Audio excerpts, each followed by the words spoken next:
The unlikely candidate. Maya Chen stood before the crystalline spires of the Stellar Athletics Institute, her heart racing despite years of Olympic-level training in maintaining composure. The massive structure floated in the void, its transparent walls refracting starlight in patterns that seemed to defy physics. At 23, she had become humanity's first and only candidate to the most prestigious athletic academy in known space. Candidate Chen. A melodious voice chimed from somewhere above. Please proceed to decontamination and atmospheric adjustment. The entry chamber was clearly designed for beings of all shapes and sizes. Maya watched as a grotesque-looking creature that appeared to be made entirely of living gas passed through a specialized membrane to her left. To her right, a crystalline being simply phased through the wall. She approached the human-designated entrance, trying to ignore the whispers and subtle movements of the gathered alien spectators. Is that really it? A voice like grinding crystals asked. I expected something more impressive. Such inefficient locomotion appendages, another commented. And look, only 2 of them. Maya smiled, remembering similar whispers from her first Olympic trials. She had heard it all before. Too short, too light, not the right body type for gymnastics. She had proven them wrong then, and she would prove them wrong now. The decontamination chamber hummed to life, bathing her in a soft blue light that tingled against her skin. A holographic display materialized before her eyes, showing her vital signs and atmospheric composition readings. Fascinating, a new voice said, this one belonging to Director Ixel, the head of admissions. The beam's form shifted between solid and liquid states as it approached, 6 eyes blinking in an unsynchronized pattern. Your species' atmospheric requirements are remarkably specific, yet your adaptation rate to minor variations exceeds our initial projections. Maya maintained her professional smile. Humans are surprisingly adaptable, Director. So your application suggests. Ixel's form rippled with what might have been amusement. Though I must admit, your qualifying scores were controversial. Maya knew what the director meant. Her test results had been so unexpected that the Institute had initially suspected equipment malfunction. They had made her repeat the trials 3 times before accepting that a human could actually achieve such readings. If you'll follow me, Ixel continued, we'll begin your orientation. Though I should warn you, our facilities are calibrated for beings who have evolved under far more demanding conditions than Earth's relatively gentle environment. Maya followed the director through corridors that seemed to bend reality itself. They passed training rooms where beings of all descriptions pushed their bodies to their limits. In one chamber, creatures of pure energy raced through obstacle courses at near-light speeds. In another, massive beings that appeared to be made of living stone practiced what looked like a form of zero-gravity wrestling. Our current student body represents over 300 species from across known space, Ixel explained. Each evolved under unique conditions that granted them specific advantages. The Litharians, for instance, it gestured to the stone beings, evolved under crushing gravity nearly 50 times that of Earth.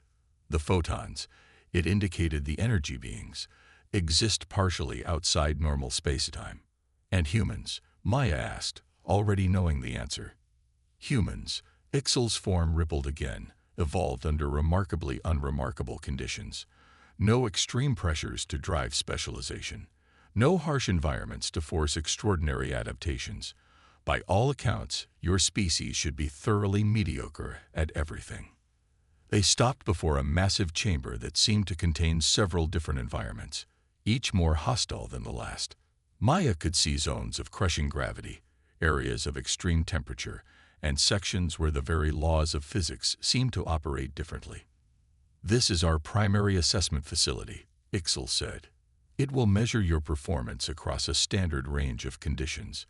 Given your species' limitations, we've prepared a modified program that. I'll take the standard assessment. Maya interrupted, her voice firm but respectful. All 6 of Ixel's eyes focused on her. The standard assessment has never been attempted by any species with your level of environmental constraints. The risks are mine to take, Maya finished.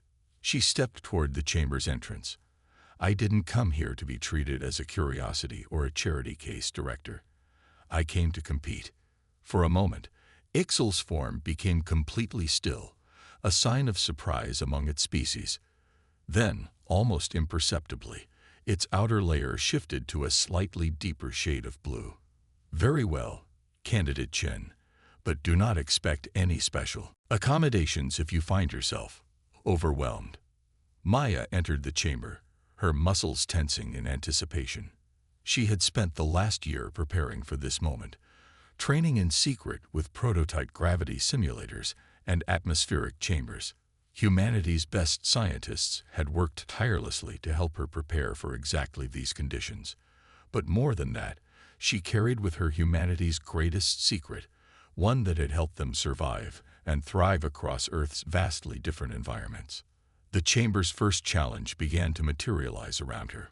Maya took a deep breath, rolled her shoulders, and allowed herself a small smile. It was time to show the galaxy what humans could really do.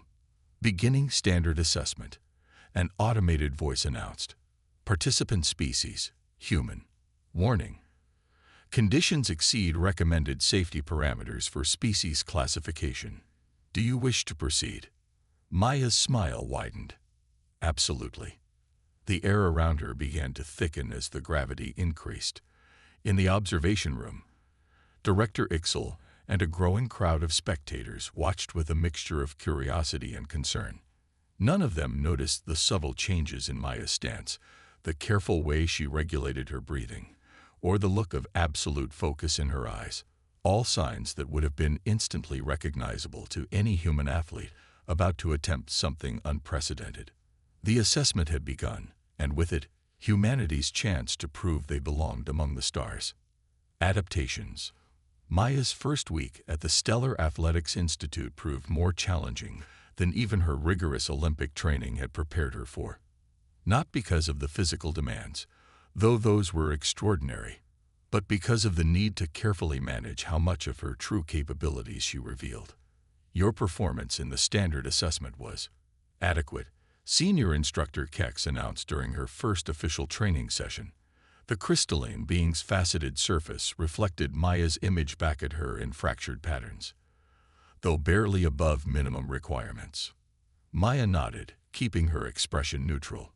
She had deliberately performed at exactly 63% of her actual capability during the assessment, enough to qualify, but not enough to draw undue attention. It was a strategy she and her Earth trainers had spent months perfecting. Today we begin basic adaptability training, Kex continued, leading her toward what appeared to be a simple running track. Though given your species' environmental constraints, we'll start with minimal variations. The minimal variations turned out to be gravity fluctuations between 0.5 and 2 times Earth standard. Maya hid a smile. She had been training it up to 4G in secret for the past year. The real challenge would be pretending to struggle at the lower levels. Remember, Kex warned, there's no shame in activating your emergency beacon if conditions become too extreme. Maya stepped onto the track, joining a dozen other first-year students of various species. To her left, a being composed entirely of plasma contained within a force field practiced floating techniques. To her right, a massive arthropoid with crystalline exoskeleton adjusted its gravity compensators. Begin standard mobility assessment, Kex announced. The track came alive, its surface shifting between different gravitational states. Maya began to run, carefully maintaining what appeared to be a struggling pace. Around her, other students showed varying degrees of adaptation to the changing conditions. Remarkable inefficiency, the arthropoid commented, its crystalline mandibles clicking. How do you manage with only 2 legs? We make do, Maya replied, pretending to stumble slightly as the gravity shifted again. She had learned that appearing vulnerable often led others to reveal more about their own capabilities. Zix 427. The arthropoid introduced itself. Specialist in high-gravity environments. You're the human, yes. There's been much discussion about your unexpected admission.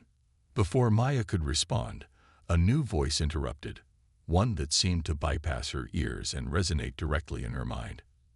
"Don't mind Six," the voice said. "They're just worried about losing their position as top adapter in our cohort." The speaker was a cloudy, semi-transparent being that Maya recognized as a Nebulonian, a species that existed in a state between gas and energy. "I'm Mist," it continued, "and I find your species fascinating." Over the next hour, Maya maintained her careful performance while observing her classmates. Each species had clear strengths and limitations. Zix excelled in high gravity, but struggled when it dropped below Earth normal. Mist could handle any gravity, but had trouble maintaining solid form during rapid transitions. Others showed similar patterns of specialization. Humans, Maya knew, were different. They weren't the strongest, fastest, or most naturally gifted in any single area.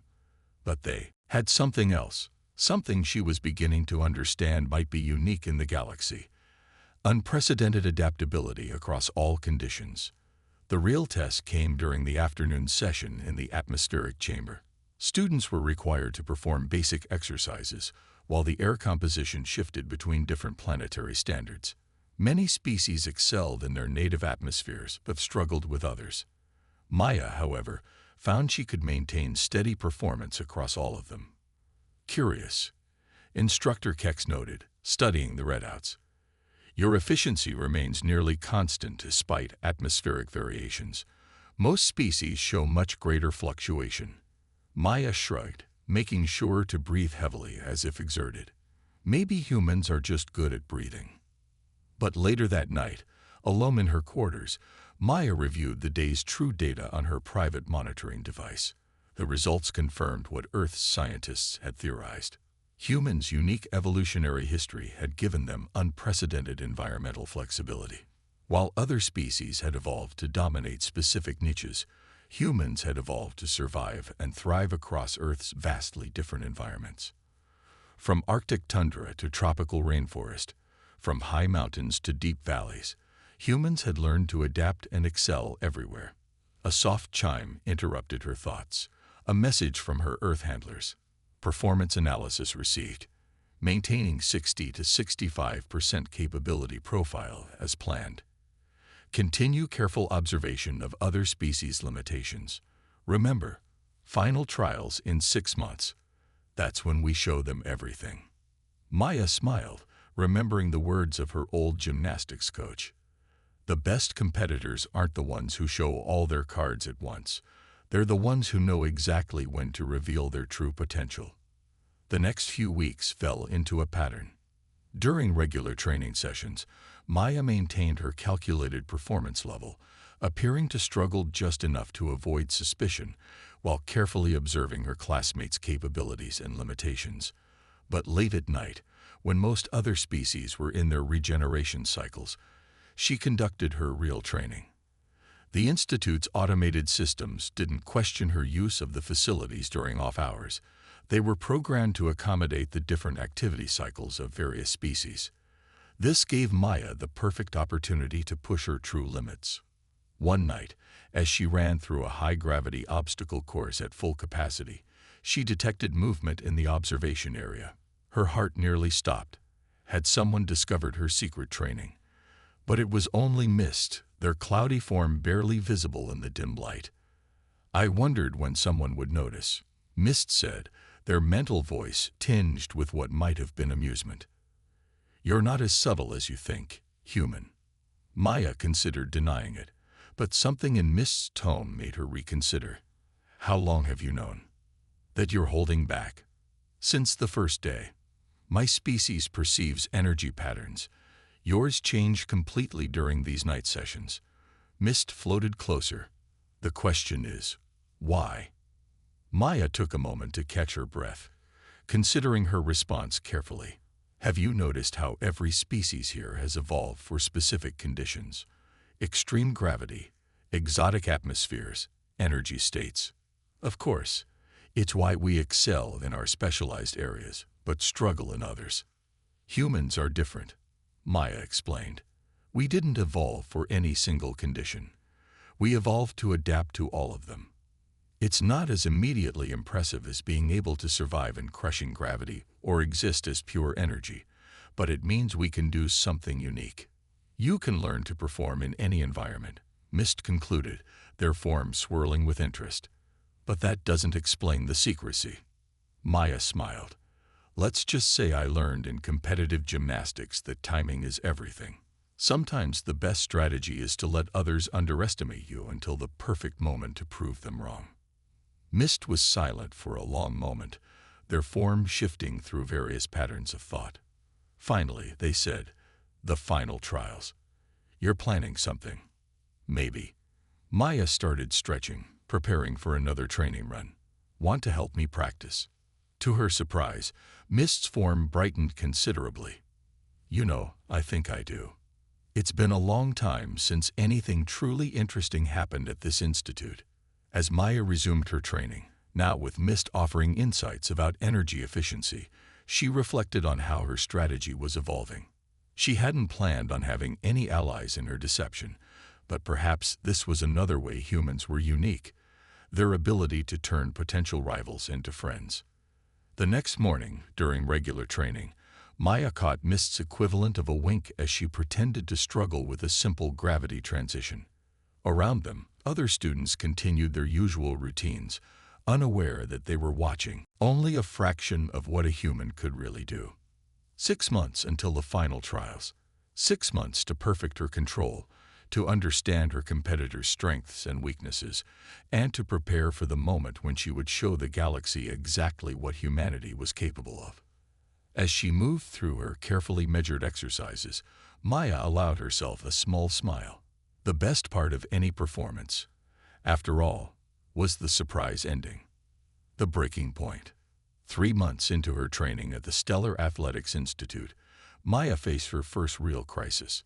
It wasn't the midterm evaluations approaching in 2 weeks, nor the increasingly suspicious looks from some of her instructors. It was the automated message that flashed across her private terminal at 300 hours. Warning. Gravity compensation system malfunction in training chamber 7. Emergency protocols initiated. Maya was already moving before the second line appeared, multiple life signs detected in affected area. She had been in the middle of her secret night training session in chamber 4 when the alert came through. The maintenance AI had apparently flagged her as the nearest conscious being capable of providing assistance. As she sprinted through the crystalline corridors, Maya's mind raced through the implications. Training Chamber 7 was one of the advanced variable gravity zones, capable of simulating conditions from 0 G to 15 times Earth standard. A malfunction in the compensation systems meant. She reached the chamber's observation window, and her heart nearly stopped. Inside, 3 students were trapped in a rapidly fluctuating gravity field. She recognized them as first-year trainees, a young Litharian, still in their crystalline adolescent phase, and 2 aerophytes, plant-based beings who normally floated on gases of their own generation. The gravity waves were visible as distortions in the air, rippling outward from a malfunctioning central generator. The Litharian was barely holding together, their crystalline structure creaking under the strain of rapid gravity changes. The aerophytes had collapsed entirely, their gas bladders unable to cope with the pressure variations. Emergency response teams are 8 minutes out, the AI informed her. Chamber integrity failing. Estimated system collapse in 3 minutes. Maya knew what she should do. Wait for the professionals, maintain her cover, protect the secret of humanity's true capabilities. But as she watched the young Litharian's crystal structure begin to fracture, she realized some things were more important than strategic advantage. "Override safety protocols," she commanded. "Emergency access authorization." Chen, Maya, first-year student. "Warning," the AI responded. "Current conditions exceed safe parameters for human physiology." "Override accepted," Maya said firmly, already removing her gravity compensator. She wouldn't be able to maintain fine control with it on. "Open emergency access port." The chamber's side door slid open with a hiss of equalizing pressure. Maya took a deep breath, remembering everything she had learned about operating in variable gravity conditions. The key wasn't fighting the changes. It was flowing with them, using each shift in momentum to her advantage. She stepped into chaos. The gravity waves hit her like physical blows, alternating between crushing force and near weightlessness. But Maya had trained for this, pushing her body far beyond what the Institute thought humans could handle. She moved through the waves like a swimmer through rough surf, each step calculated and precise. The Litharians saw her first. "Gee, get out." They managed to creak. "You'll be crushed." Maya ignored them, reaching the first aerophyte. Their gas bladders were completely compressed, but she could still detect signs of life. Using a momentary surge of low gravity, she launched them toward the emergency exit, calculating the trajectory to account for the gravity fluctuations. "One down," she muttered, turning to face the second aerophyte. This one was in worse shape, their cellular structure beginning to break down under the strain. Maya waited for exactly the right moment. A peak of high gravity followed by a sharp drop, then moved. Her muscles screamed as she fought against forces that should have torn her apart. The training paid off. She managed to grab the aerophyte and used the next gravity wave to propel them both toward safety. 2 down. That left the Litharian, who had watched her impossible performance with rapidly dimming crystalline eyes. Their structure was failing, cracks spreading through their mineral body with each gravity pulse.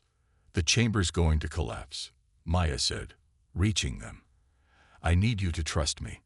How are you even standing?" "I'll explain later." Maya braced herself. "Right now, I need you to let me help you."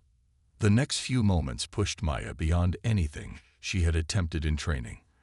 The Litharian weighed nearly 400 kilos in normal gravity, and their partially crystallized form was dangerously fragile. One wrong move would shatter them completely. Maya felt something shift in her awareness as her body's emergency responses kicked in. Time seemed to slow as her enhanced human senses processed every gravity wave, every stress point in the Litharian structure, every possible path to safety. This was what her trainers back on Earth had prepared her for, the moment when human adaptability and crisis response would prove their worth. With strength born of desperate need, Maya lifted the Litharian. Their combined mass should have been impossible for her to move, but she had long since learned that human limits were largely self-imposed. She rode the gravity waves like a cosmic dance, each step precisely timed to use the chamber's chaos against itself. They cleared the emergency exit just as the chamber's containment field collapsed. Maya's last conscious action was to twist, putting her own body between the Litharian and the shockwave of gravimetric energy that followed. She awoke in the medical bay, surrounded by bewildered alien doctors and a very agitated Director Ixel. "Impossible," one of the doctors was saying, gesturing at a holographic display of Maya's body scan. "The recorded gravity levels should have liquefied her internal organs, yet there's only minimal stress damage." "The security feeds are quite clear," another added. She was operating in conditions that exceed safety limits for even our most durable species. Director Ixel's form rippled with conflicting colors. "Perhaps it's time you explained exactly what you are capable of, Candidate Chen." Maya sat up slowly, noting with satisfaction that her body was already adapting to heal the strain damage. "Would you believe me if I said I'm just a typical human? After what we just witnessed?" "No." "Then let me rephrase," Maya said. "I'm a typical human who has been trained to access our species' full potential. What you saw wasn't superhuman. It was simply human without artificial limitations." The medical bay fell silent as the implications sank in. Maya could almost see the thoughts racing through their alien minds. If one trained human could do this, what were humans as a species truly capable of? "Your performance metrics," Director Ixel said slowly. "You've been deliberately underperforming in regular training sessions." "Yes." "Why?" Maya smiled despite her exhaustion. "Partly strategy for the final trials. Partly because I didn't want to attract too much attention too quickly. but mostly because humans have learned that it's sometimes better to be underestimated. And now, Maya looked at the medical readouts, noting with satisfaction that her recovery rate was exceeding even her own expectations. Now I think it's time to stop holding back. Those students would have died if I had waited for the emergency teams. Some things are more important than keeping secrets. Director Ixel's form stabilized into a deep blue, a sign of serious consideration among their species. The midterm evaluations begin next week. I assume we'll see your true capabilities then. You'll see some of them, Maya replied honestly. But one thing you should understand about humans, we're always capable of more than anyone expects, even ourselves. As the medical team continued their amazed examination of her rapidly healing body, Maya closed her eyes and sent a brief message to her Earth handlers. Cover blown. Proceeding with alternate strategy. Full disclosure of base capabilities. Maintaining reserve margin of 15% for final trials. The response came quickly. Acknowledged. Secondary objective achieved. Demonstration of human crisis response and adaptation capabilities. Proceed with modified training protocol. Show them what humanity can really do. Maya smiled, already planning her next training session. The galaxy was about to learn that humans weren't just another species trying to prove themselves among the stars. They were something entirely new. Hidden strengths. The aftermath of the Training Chamber 7 incident transformed Maya's life at the Stellar Athletics Institute. Gone was the need to hide her capabilities during regular training sessions. But with that freedom came new challenges and unprecedented opportunities. Again, Instructor Kex commanded, their crystalline form glowing with intense focus. This time, show us your actual response time.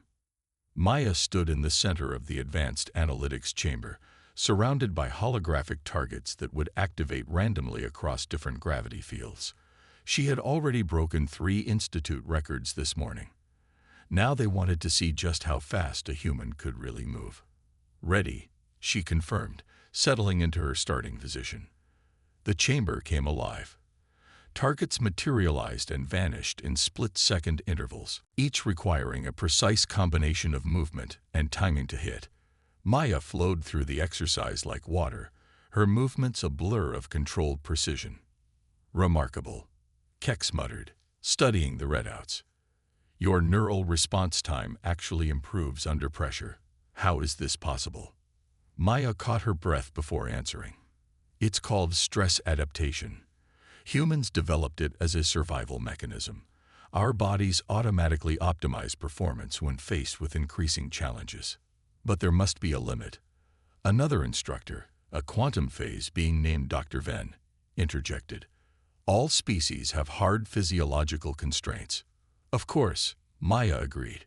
But humans are unique in how we approach those limits. She gestured to the chamber's control panel.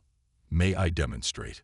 After receiving permission, Maya adjusted the settings to create a simple obstacle course. Watch what happens when I run this 3 times, she said. The first run was smooth and efficient, completed in what would have been record time for most species. The second was noticeably faster, her movements more refined. But it was the third run that left her audience speechless.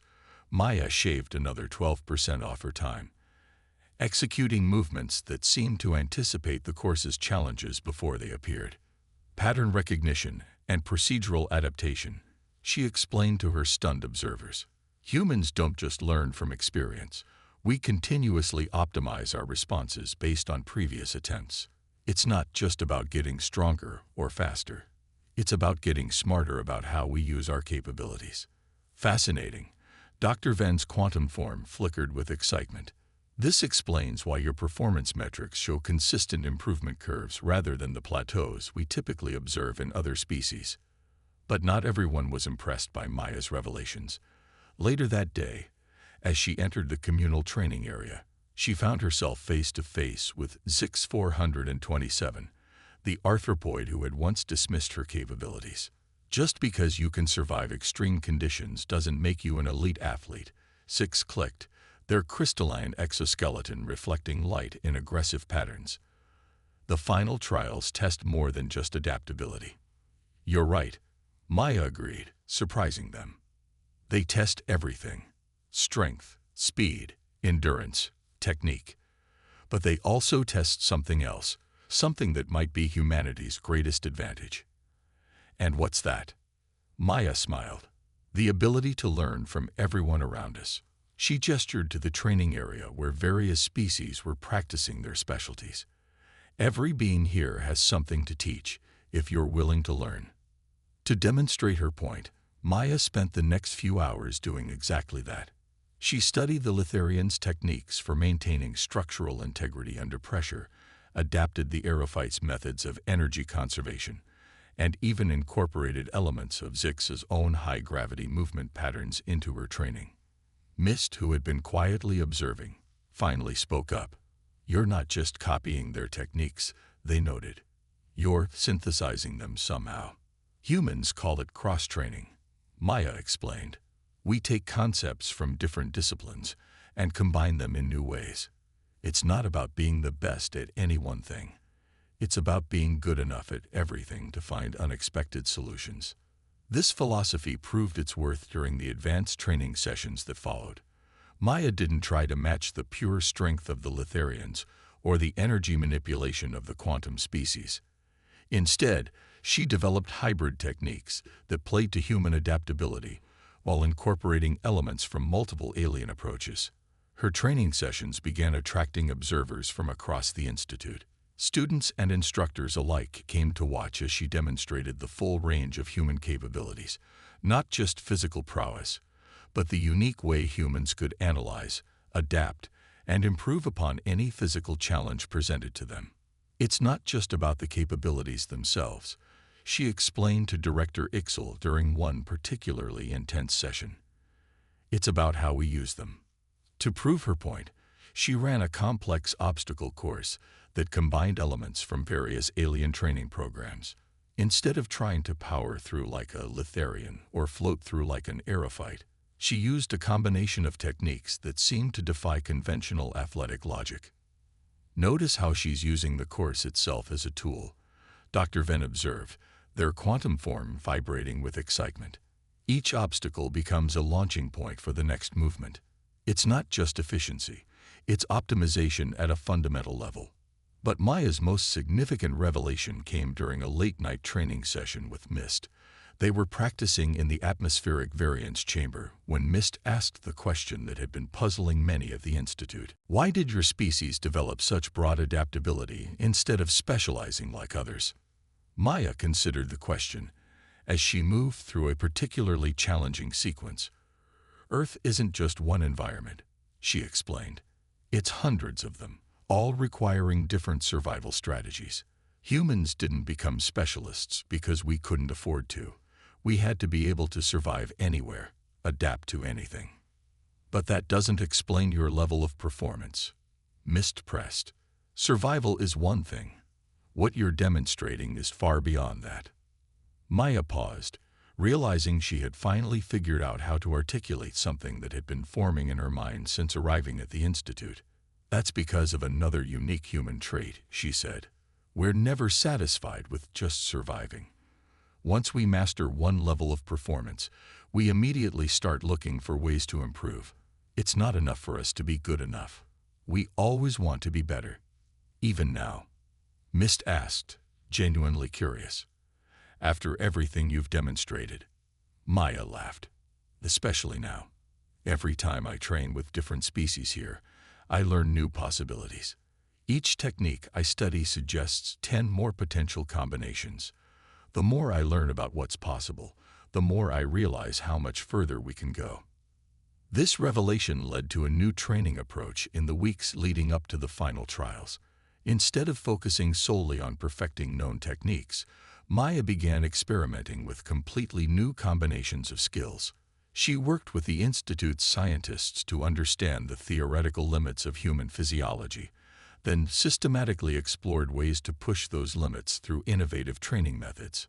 The final trials are designed to test absolute physical capabilities. Director Ixel reminded her during one evaluation session. "They're not meant to be solved through creative thinking.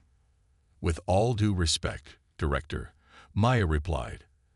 Executing a movement sequence that combined Litharian strength techniques with aerophyte energy manipulation, humans don't recognize that distinction. For us, physical capability and creative thinking are inseparable. It's not about finding the hardest way to solve a challenge. It's about finding the smartest way. As the date of the final trials approached, Maya felt a growing sense of anticipation. She had revealed much of what humans could do, but not everything. The galaxy had seen human adaptability, human learning capacity, and human innovation. But they hadn't yet seen what happened when all of these traits came together under maximum pressure. That revelation, Maya decided, would wait for the trials themselves. After all, humans had one more unique trait that she hadn't yet revealed. They performed best when everything was on the line. The final trials. The day of the final trials arrived with all the gravity of a cosmic event. The Stellar Athletics Institute's grand arena hung in space like a jewel, its crystalline surfaces reflecting the light of distant stars. Within its chambers, the most challenging athletic competition in known space was about to begin. Maya stood in the preparation chamber, surrounded by fellow competitors from across the galaxy. The air hummed with tension and the varied sounds of dozens of species preparing for the ultimate test of their capabilities. "The pentathlon begins in 30 minutes, announced Director Ixel's voice throughout the chamber. "All competitors, complete your final preparations." The pentathlon was legendary even by the Institute's standards. 5 consecutive trials in 5 different extreme environments, with no rest periods between them. In the Institute's 1,000-year history, only 63 athletes had ever completed all 5 stages. None had been human. "Nervous?" Mist asked, their cloudy forms swirling beside Maya. "Focused," Maya replied, checking her minimal equipment one last time. Unlike most competitors, who wore arrays of specialized gear, she had opted for only the basic safety requirements: an atmospheric regulator and emergency beacon. "You're really going through with this?"